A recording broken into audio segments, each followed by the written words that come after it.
અમદાવાદના પાલડી વિસ્તારમાં આવેલા હીરાબાગ ક્રોસિંગ પાસે શ્વાનનો આતંક સામે આવ્યો છે। અનેક લોકો પરેશાન છે, 7 થી 8 લોકો ઘાયલ થઈ ચૂક્યા છે।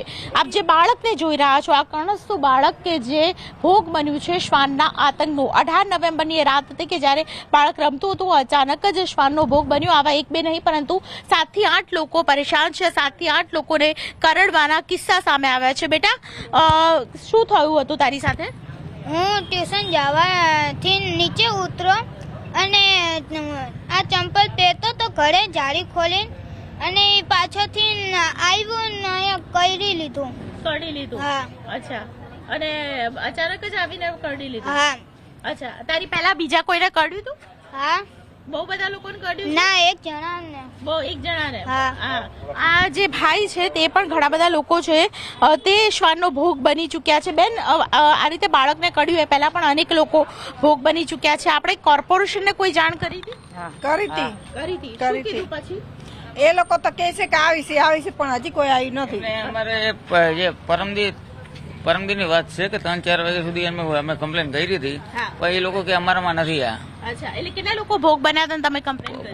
ભોગ બન્યા એટલે 8 થી 9 જણા। 8 થી 9 જણા કર્યું। પ્રીજી ની અંદર અમારે ત્યાં બધાને કર્યું, પણ કોઈ 8 જણા ના જ પાડી દે। અને અંદર અમે ગયા તો ચોખ્ખી ના પાડી કોર્પોરેશન કે અમારામાં નથી આવતું। એટલે કોર્પોરેશન એવું કીધું કે અમારામાં નથી આવતું। આ કે ઉતરાણ એવું બોલ્યા કે બેલેન્સ ભરાવો પછી અમને ફોન કરો। કયું બેલેન્સ ભરાવો? ફોનમાં બેલેન્સ નથી અને અમે વાત કરી, વાત થાય છે અને બેલેન્સ નથી। એવી રીતે અમે બીજી વાર કરી, ત્રીજી વાર કરી તોય અમારો જવાબ લીધો નથી। અમને આવી રીતે કીધું।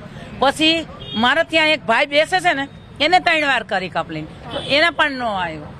ના, આવ્યા જ નથી।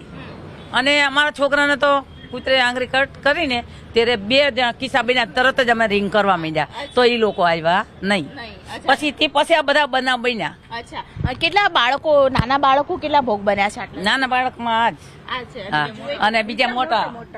હા, પછી આમાં પીજી વાળાને, હા, એ તો જે આવીને ગાડી ઉભી જ રાખતો હતો અને ફોનમાં કોઈનો ફોન આવ્યો તો વાત કરવા રહ્યો ને, એવી રીતે જેને પગ પકડો મૂકે નહીં। અમારા 3-4 છોકરા છોડાવવા ગયા ને તોય મૂકે નહીં। અમે બધા બહાર નીકળી ગયા। અને હવે તો શું કર્યું, પછી કર્યું ને તે પછી સીધું આ લોકોના ઘર બાજુ વયું જાય। ત્યાંથી દોડે ને સીધું આ લોકોના ઘરે વયું જાય અને સીધું ટાંકીમાં પડ્યું। પછી અમારે બચત થઈ। પાણીની ટાંકી હોય ને એમાં પડ્યું ને પછી અમને બચત મળી। મને એમ કહ્યું કે આ પરિસ્થિતિમાં ડર લાગે છે કારણ કે શ્વાન છે આવા રોડ ઉપર? લાગે જ ને। અત્યારે અમારા છોકરા સ્કૂલે નથી જતો, નથી ટ્યુશન જતો, ત્યાં ઘરે ને ઘરે આજ કેટલા દિવસ થયા? 3-4 દિવસ થયા। હજી આમાંના હજી 15-20 દિવસ બીજા ઘૂસી જશે। એ છોકરાની સ્કૂલ તો બગડે ને અમારે।